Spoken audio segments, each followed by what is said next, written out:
LBS അപേക്ഷ സമയത്ത് എന്തെങ്കിലും ഡോക്യുമെൻറ്റുകൾ നിങ്ങൾ അപ്ലോഡ് ചെയ്തപ്പോൾ, ഫോർ എക്സാമ്പിൾ നിങ്ങളുടെ മാർക്ക് ലിസ്റ്റ് ആവാം, ആധാർ കാർഡോ അതുമായി ബന്ധപ്പെട്ട എന്ത് കാര്യങ്ങളാവാം, non criminal certificate, community certificate, EWS certificate, പ്രത്യേകിച്ച് ഈ നോൺ ക്രിമിനൽ സർട്ടിഫിക്കറ്റിലേക്ക് ഒരുപാട് അപാകതകൾ വന്ന കുട്ടികളുണ്ട്. ചില ആളുകൾ സ്റ്റേറ്റ് ഗവൺമെൻറ് കൊടുക്കുന്നതിന് പകരം സെൻട്രൽ ഗവൺമെൻറ് കൊടുത്ത ആളുകളുണ്ട്.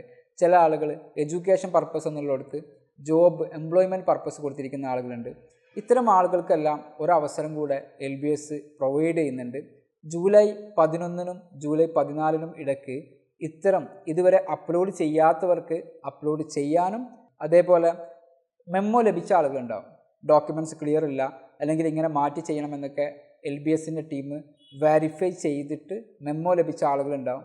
പല വിദ്യാർത്ഥികളും പറയുന്നുണ്ട്, ഞങ്ങൾക്ക് യൂസർ ഐഡിയും പാസ്വേഡും അറിയില്ല, അത് അക്ഷയക്കാർക്കാണ് അറിയുക. അത്തരം അക്ഷയകളിൽ പോയിട്ട് നിങ്ങൾ എന്ത് ചെയ്യുക, അത് കളക്ട് ചെയ്യുക, അല്ലെങ്കിൽ ഓൺലൈൻ സെൻറ്ററിൽ പോയിട്ട് കളക്ട് ചെയ്യുക. ഇനി പാസ്വേഡൊക്കെ അറിയാത്ത ആളുകളാണെങ്കിൽ നിങ്ങൾക്ക് അവിടെ ഫോർഗെറ്റ് പാസ്വേഡ് എന്ന് പറയുന്ന ഒരു ഓപ്ഷൻസ് ഉണ്ട്.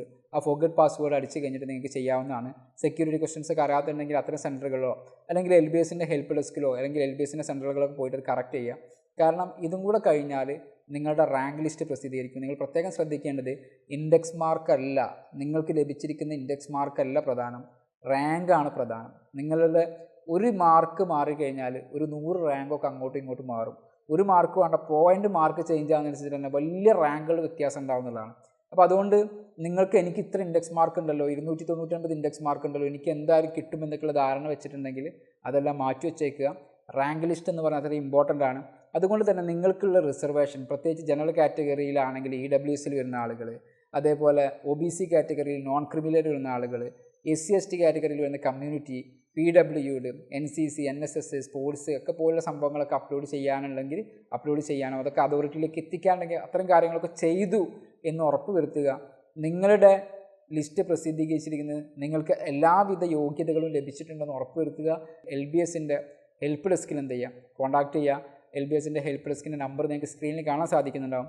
ആ നമ്പറിൽ വിളിച്ചിട്ട് നിങ്ങൾക്ക് കോൺടാക്ട് ചെയ്യാവുന്നതാണ്. ഈ ഒരു അവസരം പരമാവധി നിങ്ങൾ ഉപയോഗപ്പെടുത്താനും ഈ ഒരു വീഡിയോ മറ്റുള്ളവരിലേക്ക് എത്തിക്കാനും നിങ്ങൾ എന്ത് ചെയ്യുക, ഒന്ന് മുൻകൈ എടുക്കുക. കാരണം ഒരുപാട് ആളുകൾ പാരാമെഡിക്കൽ നഴ്സിംഗ് കോഴ്സുകൾക്ക് വേണ്ടി അവരുടെ ബാക്കിയുള്ള ഡിഗ്രി പഠനമൊക്കെ മാറ്റി വെച്ചിട്ട് കാത്തിരിക്കുന്നുണ്ട്. അത്തരം കുട്ടികൾക്ക് ഇതൊരു ഹെൽപ്പ് ആവട്ടെ. ഇതുമായിട്ട് ബന്ധപ്പെട്ട ഡൗട്ട്സുകൾ ഉണ്ടെങ്കിൽ താഴെ നിങ്ങൾക്ക് ഡിസ്ക്രിപ്ഷനിലോ അല്ലെങ്കിൽ കമൻറ്റ് ബോക്സിലോ ഗ്രൂപ്പ് ലിങ്ക് കാണാം. ആ ഗ്രൂപ്പ് ലിങ്കിൽ നിങ്ങൾക്ക് ജോയിൻ ചെയ്യാവുന്നതാണ്. Thank you for watching.